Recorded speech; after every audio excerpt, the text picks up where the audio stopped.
Tonight on Newswatch, auto workers on the picket line, how the strike could affect the U.S. economy. Plus, Hurricane Lee is making its way closer to New England. Could we see the effects? Newswatch forecaster Emily Dietz has the latest. And in sports, we're halfway through the high school football season. Gridiron Glory host Grayson Wolf breaks down tonight's games. Newswatch starts right now.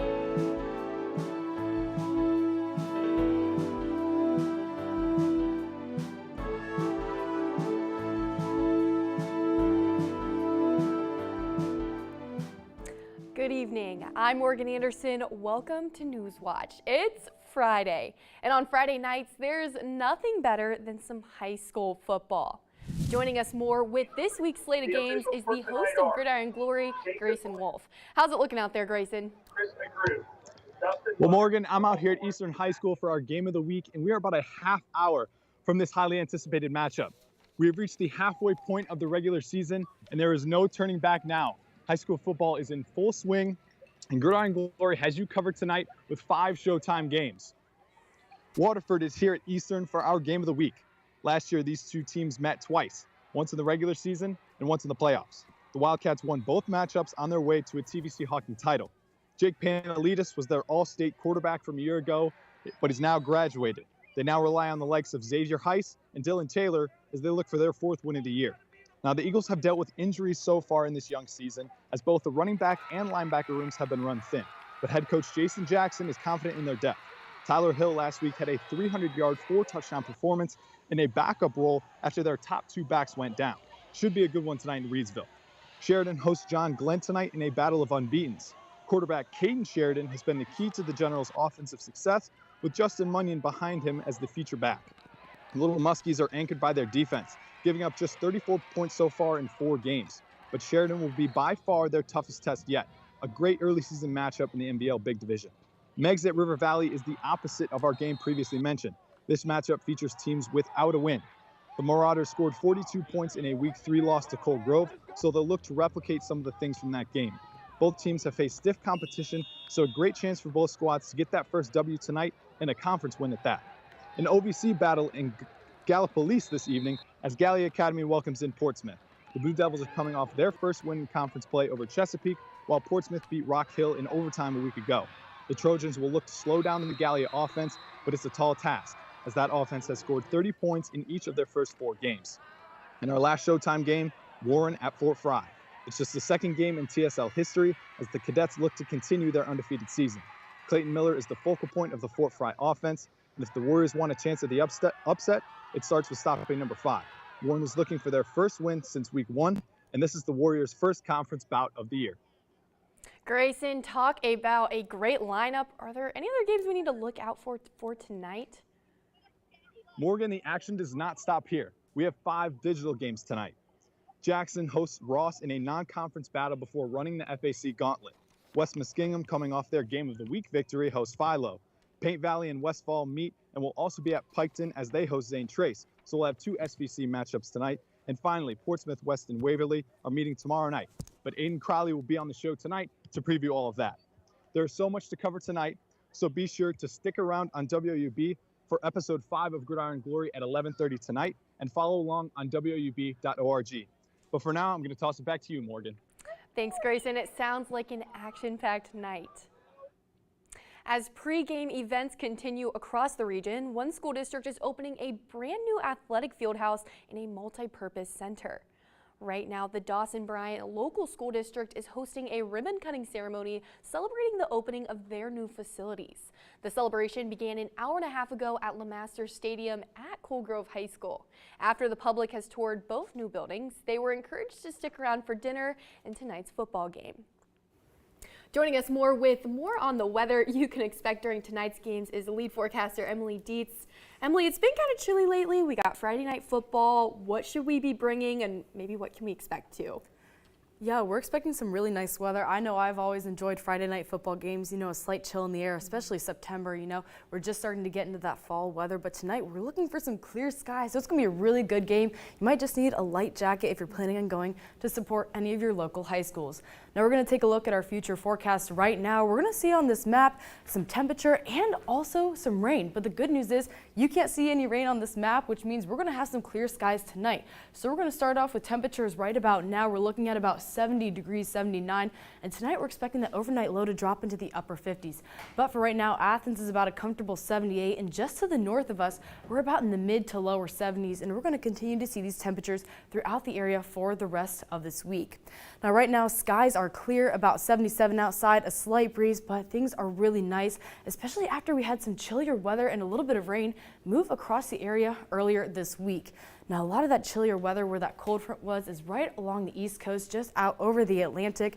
And the reason we're seeing such nice conditions is we have some high pressure that moved in from the north with this cold front. So this cold front created sort of this trough going on right along the east, and this high pressure just came down right from Canada and pushed a lot of that weather away, leaving us with clear skies, allowing a lot of that sunshine to come in and really warm everything up throughout the week. Now tonight we're going to expect an overnight low of about 45, so things are really going to cool off. We're starting to see those fall-like conditions outside, and I know I've seen a lot of pumpkin spice flavored things. Some leaves are starting to change color, and we're going to see some clear skies. So those clear skies are really helping to lower these temperatures out since we don't have that layer of clouds, which usually provides that layer of insulation for us, allowing for this big temperature difference from our day to night. Be sure to stay tuned for my full forecast, so we're going to take a look at some changing weather patterns on Sunday for us. Back to you, Morgan. Thanks, Emily. Encore Industries in Cambridge is closing permanently. The shutdown is expected to be completed by November 12th. Employees were made aware of the closure Tuesday through a layoff notice. The notice stated the plant had 89 employees and some could be relocated to another plant or receive severance. The Cambridge-Guernsey County Community Improvement Corporation say they are working with local officials to discuss the closure and get more details from local plant leadership. The Ohio Attorney General's office is announcing a new task force to examine the future of police training in Ohio. Ohio Attorney General Dave Yost says the old curriculum known as the Ohio Peace Officer Training Academy is being dismantled. The Future of Police Training Task Force is taking steps to replace it with new technology, techniques, and courses. The task force will be chaired by the Assistant Executive Director of the Ohio Peace Officer Training Academy, who is also the former Columbus Police Chief. Ohio legislative leaders are unable to come to an agreement on who to chair the Ohio Redistricting Commission. The commission canceled their meeting today. The panel is supposed to have Ohio House and Senate maps approved a week from today.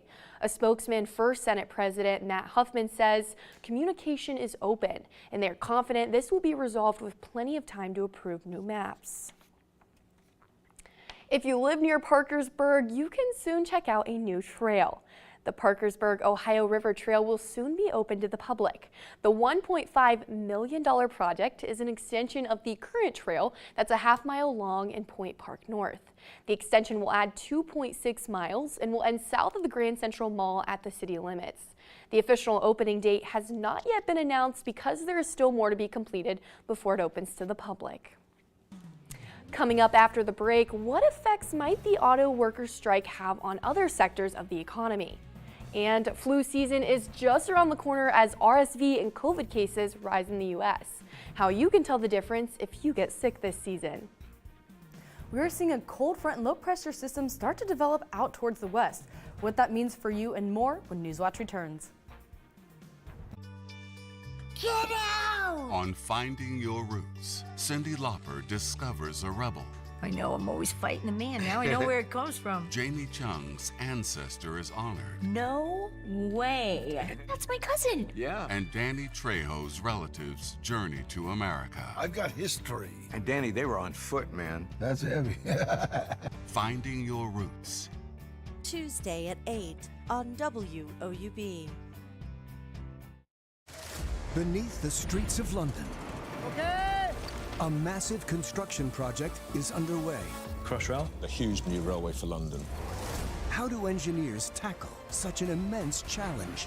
Everything has to work perfectly. We're never complacent because that's the day it goes wrong. Wow. looks fantastic. London Supertunnel on Nova. Wednesday at 9 on WOUB. Week 5 is upon us, and it marks the halfway point of the regular season. Conference schedules are in full swing, and Gridiron Glory has you covered. The TSL has just its second ever game as Warren travels to Beverly to face off with Fort Fry. Waverly picked up their first SOC win in Week 4, and they'll host Portsmouth West, looking to stay unbeaten in conference.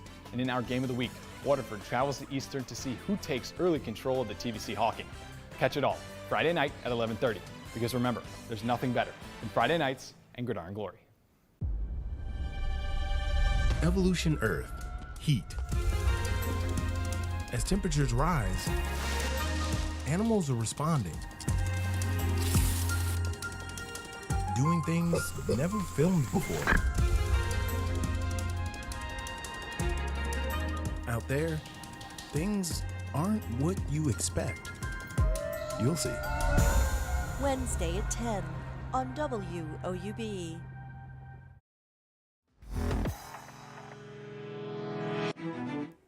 A crucial week of negotiations with the nation's 3 unionized automakers ends with workers going on a strike.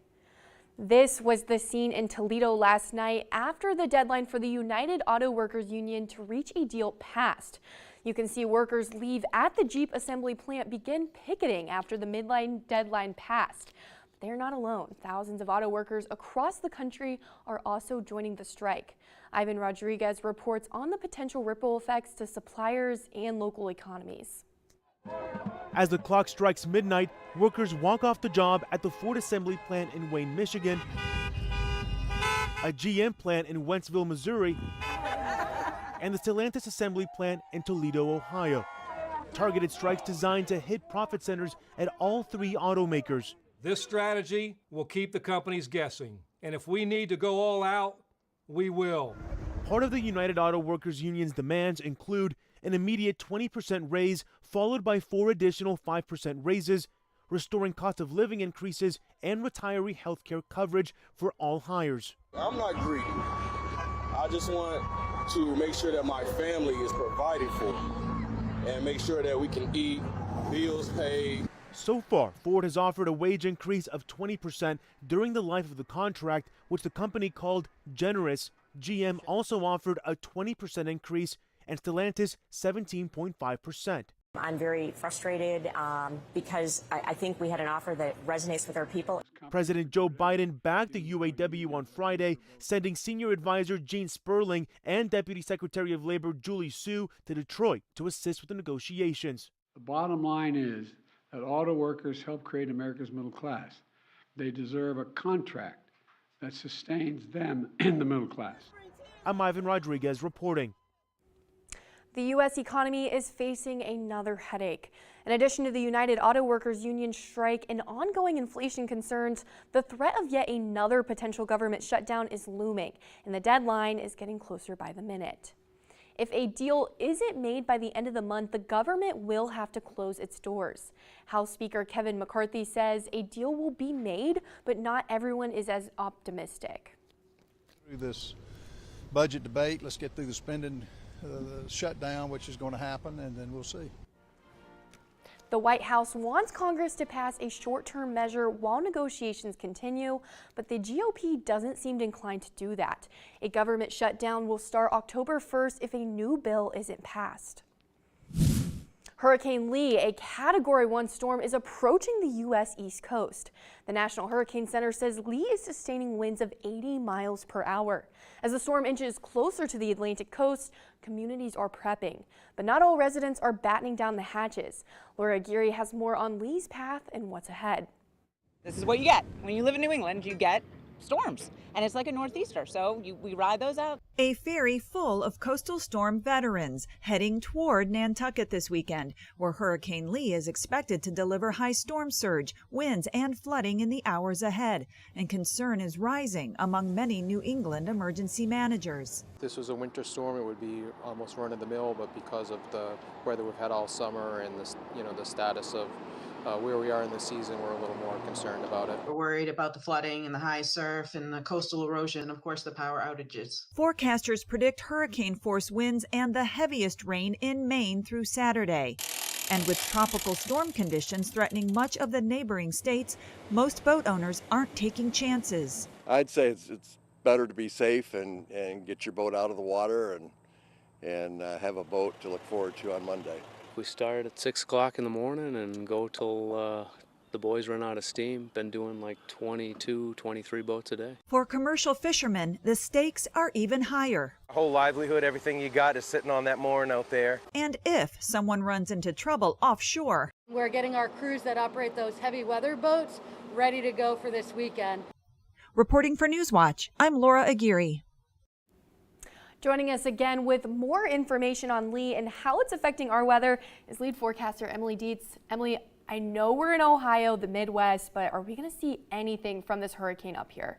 Yeah, well, fortunately for us, we're not going to see anything from this hurricane. We're not expecting to, because we're actually protected by that cold front that moved through earlier this week and some high pressure. And if we take a look at our radar right now, we are actually going to take a look at the forecast, or that radar, that's showing Hurricane Lee. So you can see those really developed circulation going on and those rain bands, that are starting to head up north towards that New England area. So we're expecting the hurricane to sort of make a track up north here and expect landfall within Saturday morning, so that's going to be a lot of rain, some storm surges, a lot of wind as well. And part of the reason that it's doing this is we have this cold front that moved through that's sitting right along. So this hurricane, instead of making its way towards the Carolinas, it's actually making its way up right along that cold front. Here's a better look at that cold front, how it moved through right along there. So that hurricane is just going to continue to ride it. And that's actually protecting us here because we had that high pressure that moved in, and we're also taking a look out west at another cold front. So we've got a lot of active weather going on across the central U.S. and along the East Coast as well. So we're hoping that anyone who's on the East Coast is taking proper precautions and will be safe with this hurricane moving through. Now for us with that high pressure, that means we're looking at warm temperatures for now, about 77, so not quite as warm as we've seen last week, but still pretty nice up there and some clear skies. That's going to change moving on into this weekend. But overall today we had those lovely sunny skies. I saw a lot of people walking around campus, and we're going to expect a low overnight tonight around 45, so it's going to be pretty chilly out. And we're starting to see these temperatures all across the U.S. sort of move into those upper 70 range as we move into those fall-like conditions. So it's turning pretty nice outside. I'm starting to see a couple leaves change on those trees, so we're really moving into those fall-like conditions. Now out to that west, once again, we had those rain bands starting to form from that cold front, and those are going to form up some rain and move into Ohio. So we're not expecting some big thunderstorms from this since we don't have a large pocket of warm, moist air to really feed into that system, but we may be seeing some rain going on into Sunday morning. But as for tonight, we're going to see clear skies and another low temperature of about 45. And that low temperature is going to be about 45. We're seeing that big difference between our daytime and our nighttime because we don't have that cloud layer of insulation that we usually see that keeps all that warm air in. And for tomorrow, we're going to see another high of about 77. Once again, those mostly sunny skies. So another beautiful day ahead of us. And we're going to continue to monitor this cold front as it continues to develop. That high pressure that we're seeing right now is going to hang around a little bit longer. But as we move into tomorrow night, that's going to continue to push its way out towards the east as this low pressure and that cold front really start to develop, and it's going to produce a little bit more rain. So we see a little bit popping up right now, but that's just going to build as we move into Sunday. So we're seeing a lot more rain pop up, even some thunder out west, but by the time that reaches Athens over here, we'll be seeing a lot less, and we might even be seeing some pop up from the south as well. So it's going to be a cloudy day on Sunday, but hopefully that'll all be gone by the morning time so you can still enjoy your weekend. So we're going to see a nice day on Saturday, a potentially rainy day on Sunday, and those temperatures are going to fall as we have that cold front start to move through. But after that, there's a lot of high pressure starting to develop again. So we're going to see those temperatures start to pick back up, and we'll be back up into the 80s by the end of the week next week. So we're looking at another lovely week with some more sunny skies. Back over to you, Morgan. Thanks, Emily. The start of fall is next week, meaning flu season is just around the corner. And while illnesses like the flu and RSV tend to start spreading in October, the U.S. is already seeing some sicknesses starting to tick up. Mandy Gaither has more on how to help identify viruses if your child gets sick. The symptoms are similar, so if your child gets sick, it can be hard to know if it's COVID-19, the flu, RSV, or a cold. Cough, congestion, runny nose, those are common symptoms to all four of those viruses. Dr. Andy Shane with Children's Healthcare of Atlanta says there are ways to help distinguish between the illnesses. First, look at how quickly symptoms start. RSV and COVID are more gradual usually in symptom onset, and may start with a runny nose and then progress to other symptoms. While COVID-19 is the current virus of concern, with nearly 19,000 hospital admissions the past week, RSV levels are starting to pick up in the South, with small increases in the west and middle of the country. Loss of appetite is classically something that we associate with RSV, but of course, loss of appetite can be associated with a lot of other infections as well. RSV symptoms may also include coughing, sneezing, fever, and wheezing. Colds usually peak within 2 to 3 days with cough, sore throat, runny or stuffy nose, watery eyes, and sneezing. COVID-19 may include symptoms of cough, brief episodes of fever, shortness of breath, abdominal pain, and fatigue. And flu symptoms may include fever, chills, headache, runny nose, nausea, and fatigue. If a parent is concerned about a child, then that is usually an indication that additional care needs to be sought. For Health Minute, I'm Mandy Gaither. After the break, how you can get travel deals this fall. And for the latest from Newswatch, check us out on Instagram, Twitter, and YouTube.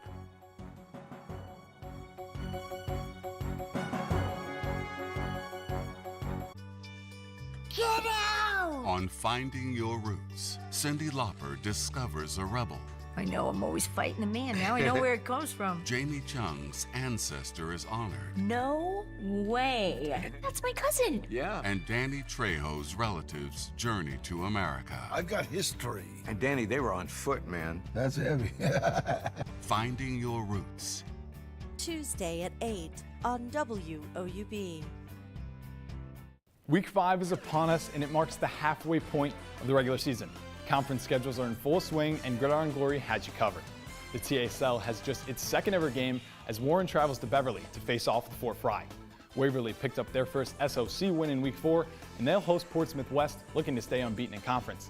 And in our game of the week, Waterford travels to Eastern to see who takes early control of the TVC Hawking. Catch it all Friday night at 11:30, because remember, there's nothing better than Friday nights and Gridiron Glory. At 36 and again at 72, Jerry Brown became a two-term California governor. In between, he was a mayor, an attorney general, and a candidate for the presidency. A three-time nominee for the presidency, ahead of his time on climate change and inequality. We needed a new spirit, and Jerry was it. I'm representing a new generation of leadership for this country. Join Jerry Brown, the disruptor. They didn't call me Governor Boombeam for nothing. On American Masters. Friday at 9 on WOUB. Beneath the streets of London, a massive construction project is underway. Crossrail, a huge new railway for London. How do engineers tackle such an immense challenge? Everything has to work perfectly. We're never complacent because that's the day it goes wrong. Wow, wow, wow. That looks fantastic. London Supertunnel on Nova. Wednesday at 9 on WOUB.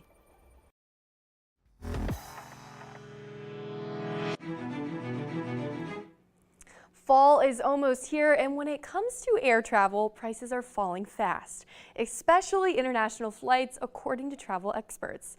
Jen Sullivan has a look at tips to find great deals on flights. Airfare is falling this fall, and travel experts say now is a great time to book air travel, especially if you're looking to travel abroad this autumn and beyond. Flight prices over to Europe are actually about to come down in a pretty significant way here as we get into the fall and into 2024. According to travel app Hopper, autumn fares are 9% less expensive than last year and 10% cheaper than in 2019. Ticket prices for September and October are 29% cheaper than the average prices for peak domestic summer travel. And international ticket prices to some destinations have come down by a similar amount. Travel expert Scott Kai says lower prices are driving up demand among people looking to visit popular international destinations in Europe and South America. Number of Americans traveling down to Mexico, 20% higher than it was in 2019. The number of Americans flying over to Europe, 15% higher than it was in 2019. So, How to find a great airfare deal this fall? Kai's has these 3 tips. 1. Use a price monitoring tool to get real-time updates and get notified when prices are at the lowest for your trip. 2. Consider flying during the middle of the week instead of on the weekends. That increases your chances of finding a cheaper flight. And 3. For overseas travel, consider flying over Thanksgiving. Kai says it's the hidden best week for international travel. Especially if you've got the week off work, if the kids have the week off school, and if you're interested in those Christmas markets. For Consumer Watch, I'm Jen Sullivan. When we return, a new sign is welcoming visitors to Ohio. But first, here's a look at what's coming up tonight on your public television station.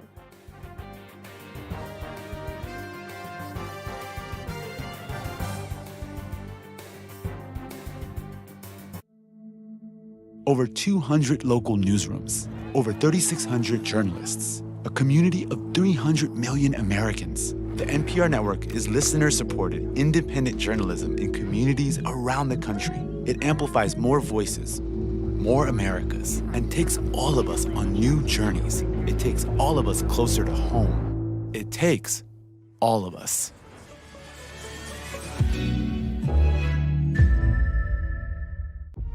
You need to face your fears. Who displays the personality type to kill with calculation? Anything you'd like to share, Professor? If there's an exit wound, there's going to be a bullet. I'd say it's game. Game on, indeed. We could get into very deep water on this. If you need us, we're not going anywhere.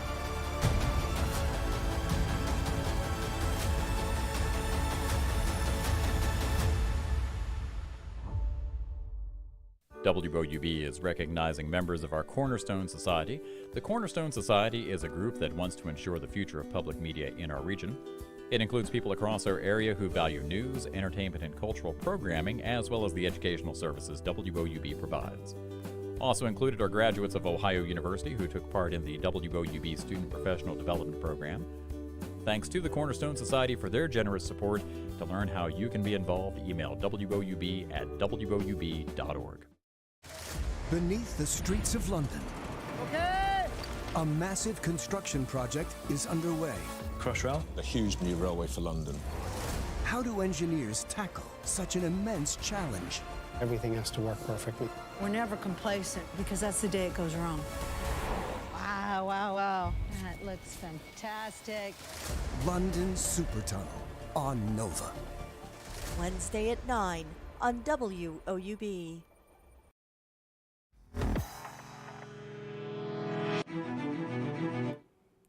Finally tonight, drivers on their way into Ohio will soon see a new sign welcoming them. The Ohio Department of Transportation announced 36 new signs will be made and installed at major entry points of the state.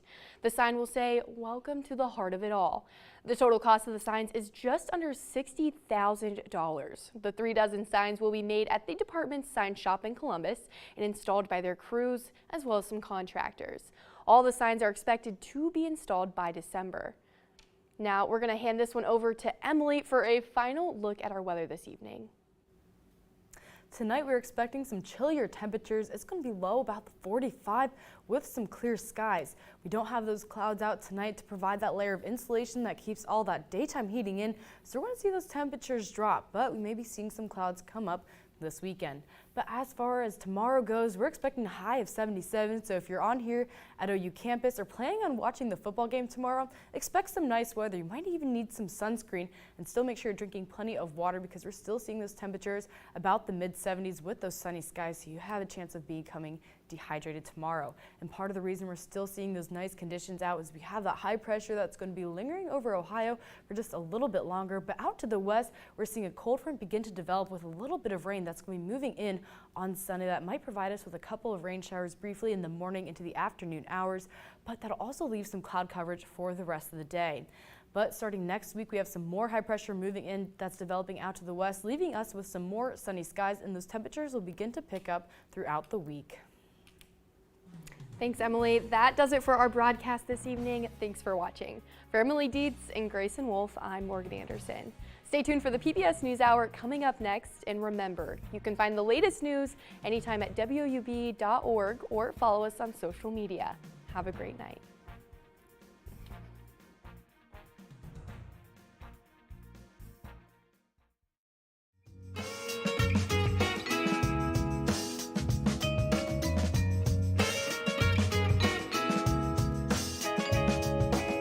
Support comes from Buckeye Hills Regional Council and Broadband Ohio, announcing the Affordable Connectivity Program, providing lower-cost internet for qualifying households.